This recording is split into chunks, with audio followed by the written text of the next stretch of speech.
Yo, yo, yo, what is going on, my beautiful brothers and sisters, fellow radiators of love? My name is Jamal Pope, aka J Phoenix. This is going to be your astrology forecast for Friday, August 4th of 2023. I appreciate your subscription, your viewership. Thank you so much for joining me here, and trust you guys are having a wonderful week so far. Let's go ahead and hop into these astrological transits for the day, right? Well, we still got that moon in Pisces, right? I like the way that I actually did the video yesterday where I kind of told it as like a story from the moon's perspective.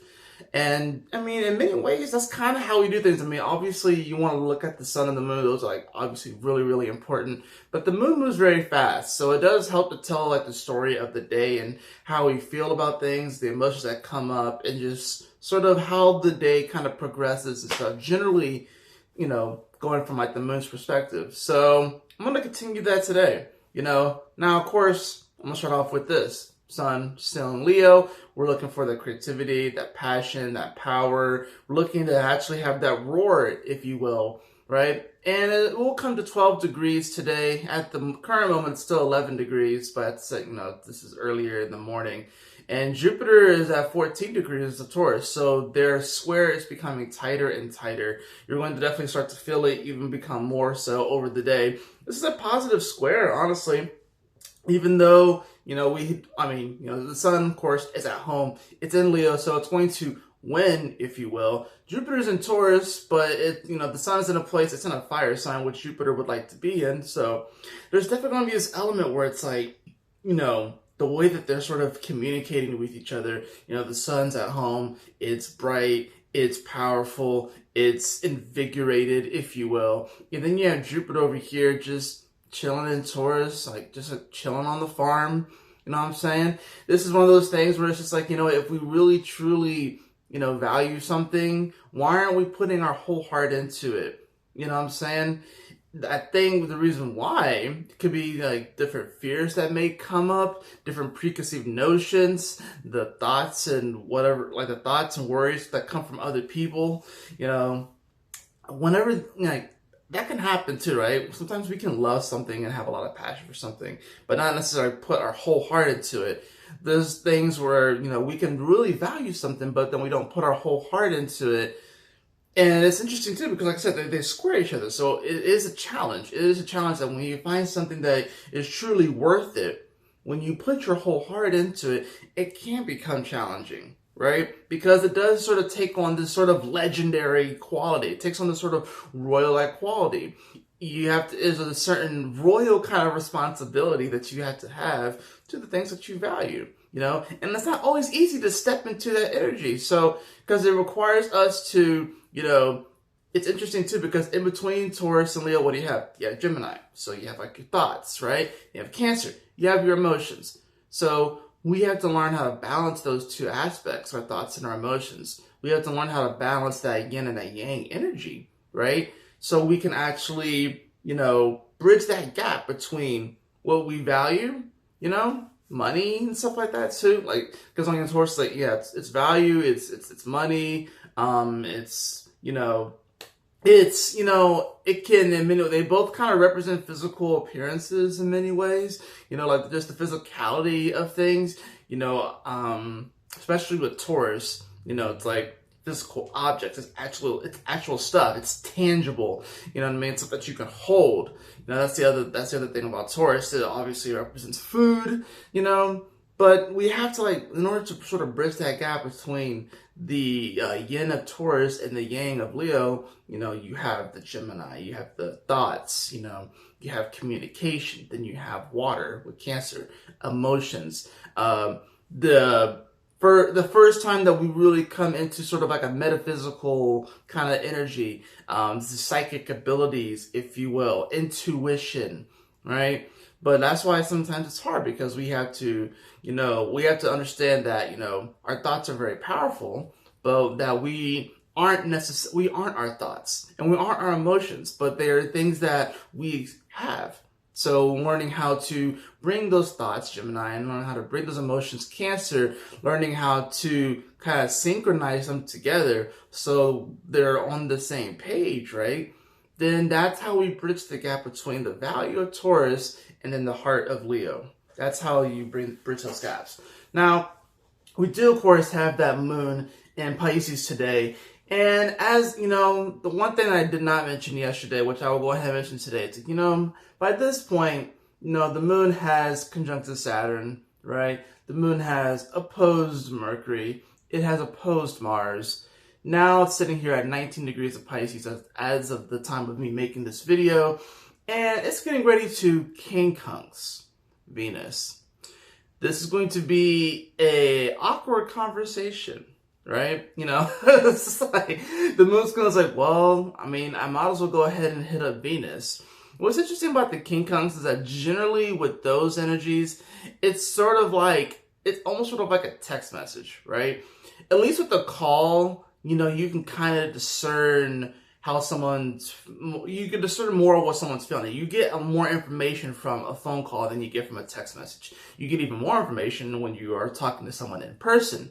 You can get their body language, you can get their cues, you can see the things on their face, like their emotions. You can actually see a physical representation of it a little bit more. When you talk to someone on the phone, you can definitely hear the tone of their voice and some things like that. So, you know, there's less stuff that's left up to the imagination. With the quincunx, however, there's definitely more things to be left up to the conversation. So the moon's not going to call Venus, the moon's going to text Venus. And we'll see how that goes, right? We all have read text messages in our own voice, and we always do that. We'll read things in our own voice, and then we will project that understanding onto what we think the other person was saying or meant, or the tone that they meant, right? So the moon's going to be in Pisces, right? Where we're having to be more intuitive or more in tune.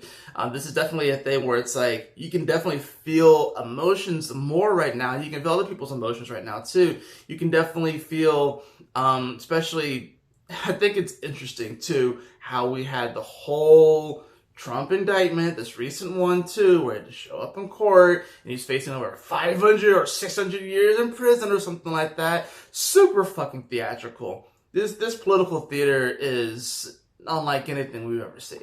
We have not seen political theater like this. Like, it's really entertaining. If you don't get like emotionally wrapped up in this sort of stuff, then you can see like how insane this is, and just like you won't get super wrapped up. But if you are wrapped up in all that sort of stuff, man, your emotions could be having yourself you'd be jerking around like this. You know what I mean? It could definitely have you to like, oh my gosh, I can't look at this. I can't look at this. Let me just escape. There's definitely this moment where it's like, yo, kind of find the calm, find the peace within, and to realize that these external factors don't have to have such a vice grip on the way that you feel right now, on the way that you feel about society, the way that you feel about yourself, and the way that you feel about your destiny, and the way that you feel about the quality of your life.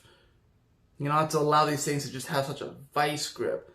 That's the dangerous thing about the moon in Pisces. It's a powerful energy, but it also can be very susceptible to outside influences if you're not careful.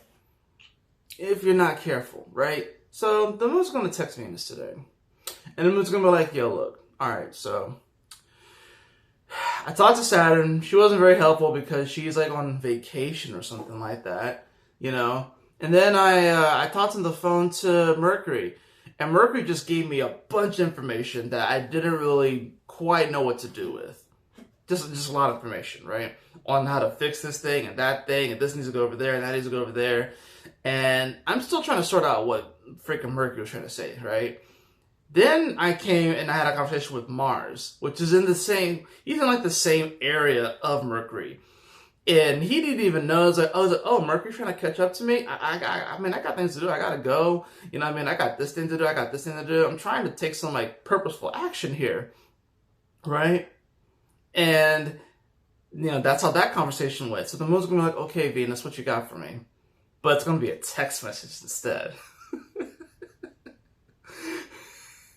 And it's gonna be a sort of text message where the moon's gonna text Venus. He's like, yo, how you feel? Or let's say, yo, what's going on? And then Venus is just going to unleash on the moon. Unleash on the moon. Why? Because in many ways, this moon coming into this area is going to trigger the yod that Venus was in. It's going to trigger the yod that Venus was in for like 2 weeks, pretty much, right? Because Venus was in a yod to Pluto in Capricorn and Neptune in Pisces. Now that the moon's going to come over the spot, it's going to trigger this energy and relight it up. Right? So the moon's going to text Venus, like, yo, what's going on? And Venus is just going to send him like it's just going to send the moon just like paragraph after paragraph after paragraph after paragraph of what she's going through. Venus is going to be like, yo, I'm like processing shit that's 200 years old. I haven't just retrograded in Leo. And like the last time I only retrograded in Leo was over 200 years ago. So I'm really, really focused on my heart and my creativity and my passion. But this thing is going wrong. And that thing's not shiny enough. And this thing's not going good. And I don't feel like a 10 today. And I left my bag at home when I was trying to go on this awesome vacation. I'm trying to have a hot girl summer, but it ain't really working. I'm trying to have a hot dude summer, and this just ain't working out. And I'm just like, I'm like, and the moon's gonna be like, what? And that's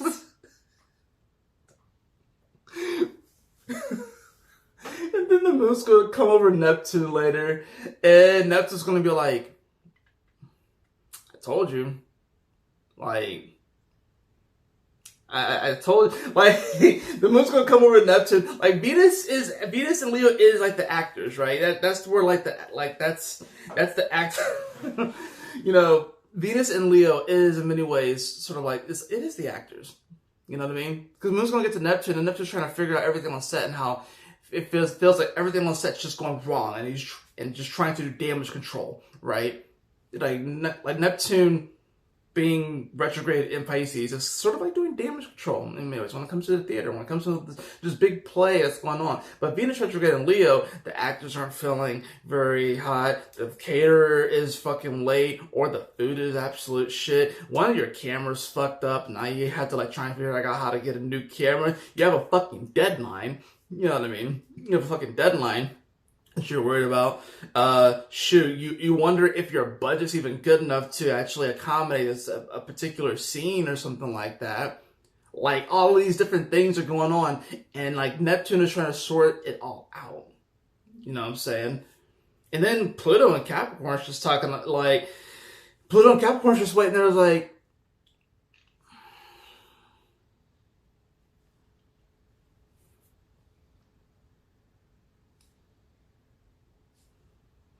yeah, I thought I already told this story. I already destroyed it. So I'm just kind of here just, you know, as like a, you know, it's almost Pluto in Capricorn now.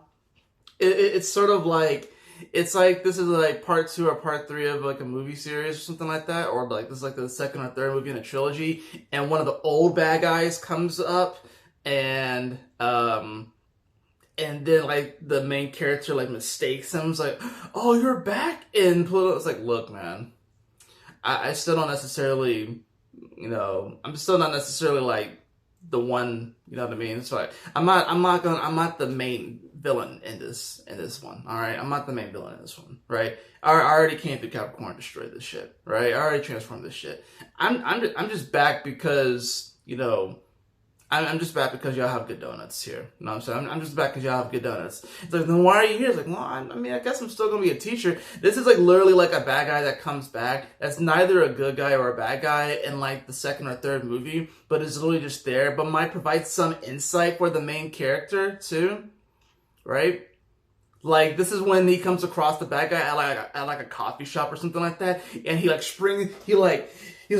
like, Pluto, what are you doing here? And he like starts to almost spring into action. His like body transforms, and it's like his like the bodysuit comes over like that, and like he's like ready to fight and stuff. And like he has like the chi around his hands, and he's ready to fight. And Pluto's just sort of looking at the main character like, Why are you tripping, man? Here, have a coffee. And it's like, Pluto, what are you doing here? What are you going to do this time? What is your evil plots? I'm going to thwart you no matter what. And Pluto's like, I don't have an evil plot. I already took care of all this shit. I'm just here for the donuts and the coffee now. I'm a side character. I'm a side character now. He's like, what? I'm a side character now. Yeah. I'm not the one. You know, there's other bad guys out there. Don't worry about me. Like I'm not the one. It's like, then what are you like? So what is your purpose and what are you doing? It's like, well, I mean, you know, I'm just trying to help wrap up some understanding with it when it comes to this energy. He thought it was over. That's the funny thing about it. Pluto's going to provide now some insight and some knowledge, some deeper occult knowledge into what's going on. And all these things are about to start to be revealed. I already destroyed it. Now it's about to be revealed. Right? So the moon's going to meet up with this energy. It's going to sextile it. So there's an opportunity to kind of uncover those things. Right? An opportunity to utilize your intuition. And then when it comes to the Capricorn energy, it's like your legacy, what you leave behind and stuff like that. There's definitely some insight here onto like how can we actually bring this forward, even though sometimes it does feel awkward to invoke the creativity that comes from our spirit, that comes through our heart space, to invoke that so that we may, you know, really do the spiritual work here and create a legacy. That's why it's interesting. That's why it's interesting that Capricorn and Pisces quincunx Leo in the first place. You know, you're talking about like something that is like super spiritual, very, very esoteric, something that's very like, you know, it's very intuitive, right? It takes on a sort of like a serious mythical, legendary quality with the Pisces energy. And then you have Capricorn, the goat, the greatest of all time, climbing the mountain, right? Achieving something, your legacy. Why do you think it's so hard for a lot of people to really step into their heart so they may have like this spiritual path and they're doing the spiritual work and at the same time build this legacy and leave something behind? It's a quincunx. It's tough. It's not easy. It's awkward. It's a text message from the universe. It's a text message from the universe. And then we have to try and decipher that shit. It's not the easiest. So the moon's going to join up with all this, right, today. And I want to say that the moon will go into Aries by the end of the day. So, or very close to it anyways. So I think the moon going into Aries is going to be more of a weekend transit. So, and as well as the sun, of course, squaring over to Jupiter. But, you know, I say all that to say this, is that this is going to definitely be a day where we can start to feel a little bit more of the drama that's happening in this theater. Yesterday, we kind of got like the beginnings of it, right? Now that the moon's in is going to go through this last decade of Pisces, you're definitely going to feel a bit more of the drama to all this. And we got to remember, being that it's in this third decan of Pisces, that third decan of Pisces is ruled by Pluto.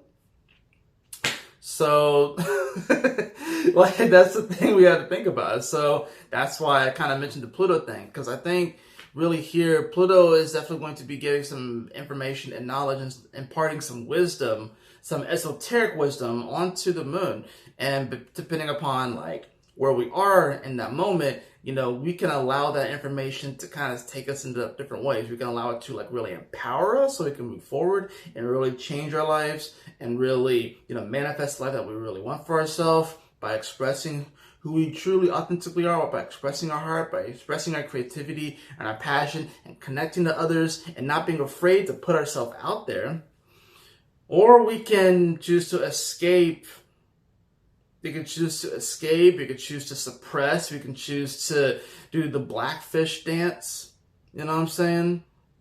We can go way over here and just turn a blind eye to things and forget about them. We can allow the agents of the matrix to come and influence our decisions and influence what we do and tell us that we can't do this or we can't do that or we can't handle something.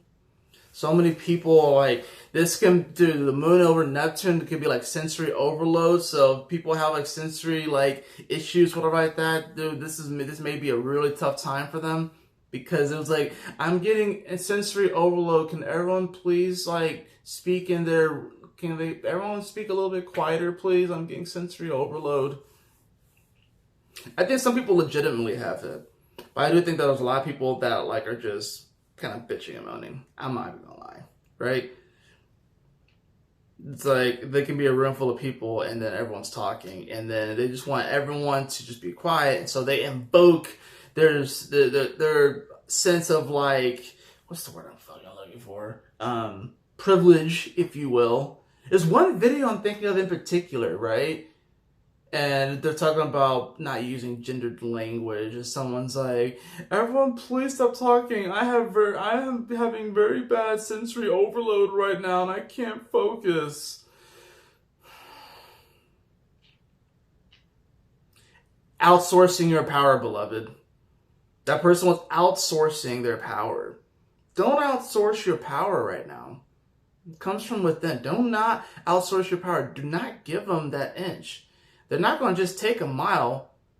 They're going to take fucking 10 miles, 50, 100. That's the problem that we're all facing. We outsourced our hearts to these entities that want to control everything, to these beings that want to control everything.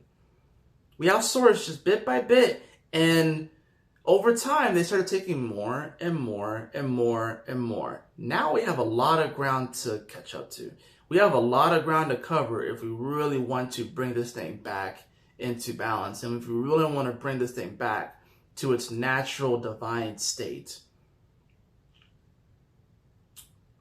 It's going to be a battle. It's an uphill battle, but it's worth it. And when the moon comes in Aries, you're going to feel better about it. And you're going to feel more of that warrior spirit again, if you allow it to happen.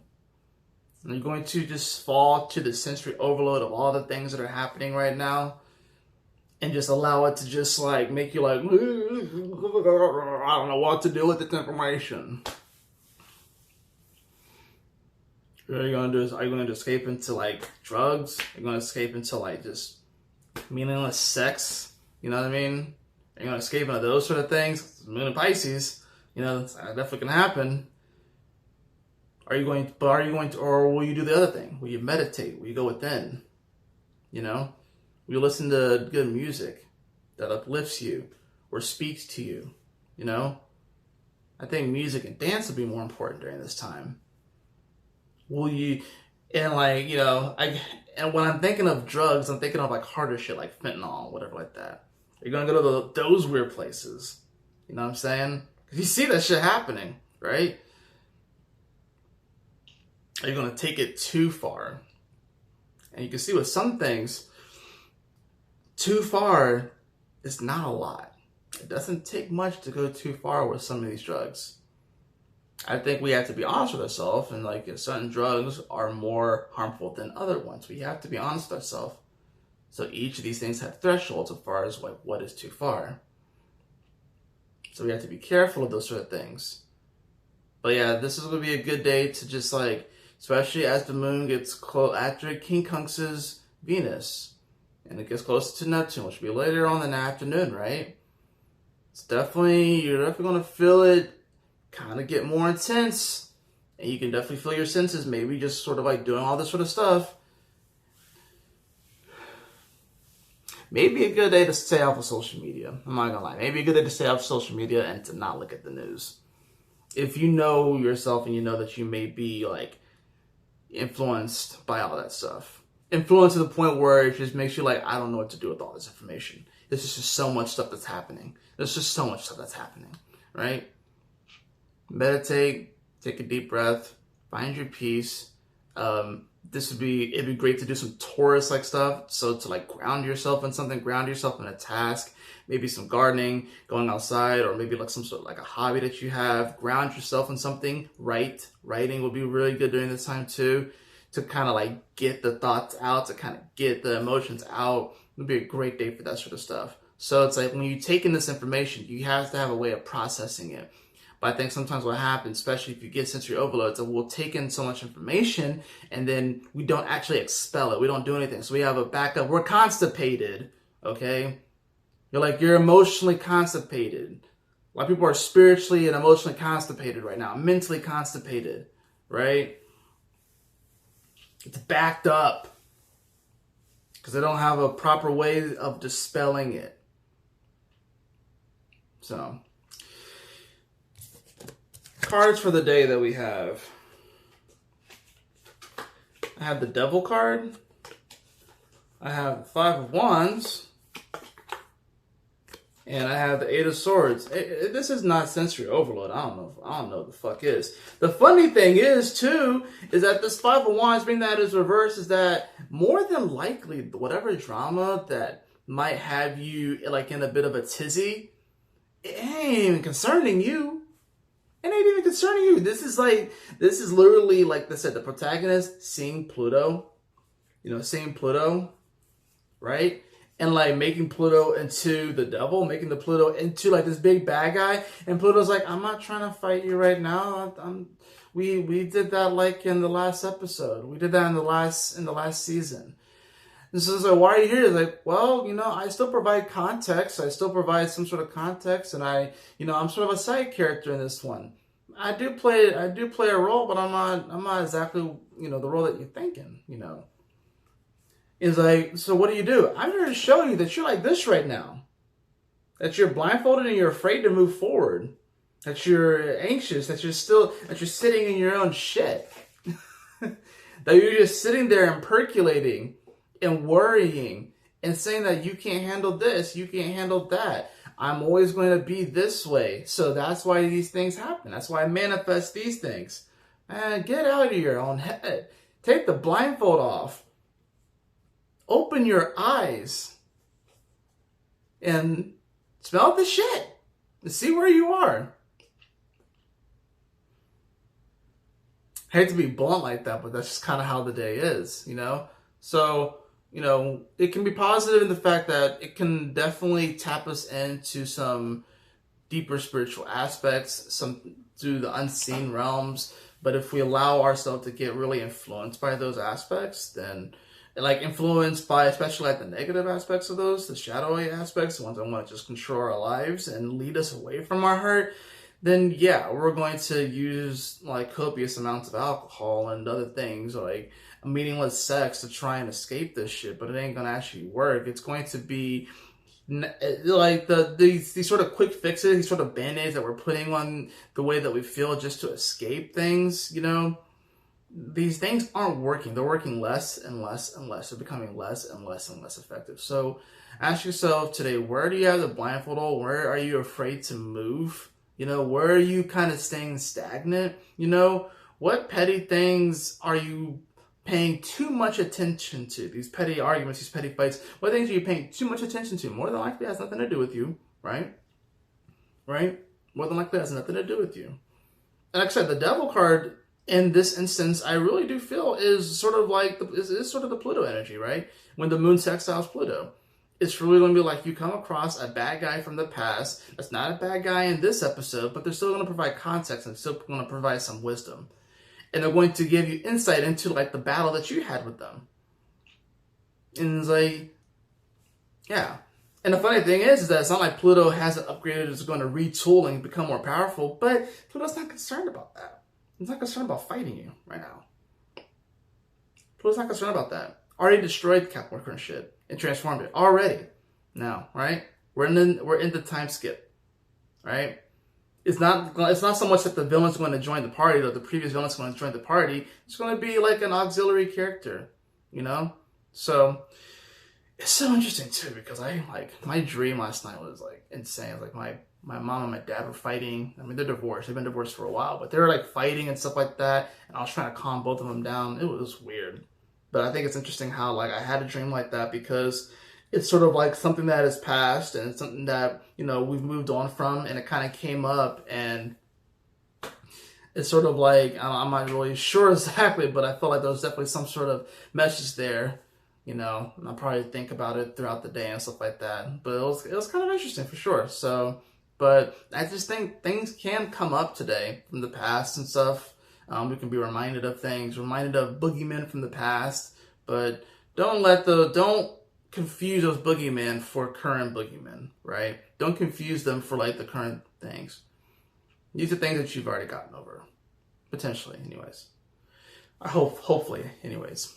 But just, it's one of those days. Just like I said, it's gonna be a lot of intense emotions, and just take it step by step, hour by hour. Like I said, dance, listen to good music, meditate, come within yourself, find peace, and know that you can express the creativity that's in your heart and really put yourself out there. It may be scary, it may feel weird, it may feel awkward, you may feel like you're making a fool of yourself, but this is the fool's journey after all. That is going to do it for your video today, your astrological forecast for this August 4th of 2023. I hope that you all enjoyed it. If you did, please like, share, and subscribe. I definitely appreciate it. And if you'd like a personal reading with me, beloved, so you can know how these transits are affecting you personally and can get deeper details into that, follow the link in the description below to my website, jphoenix.com. And as always, y'all take care, stay blessed, and I will see you guys on the weekend astrology forecast. Peace.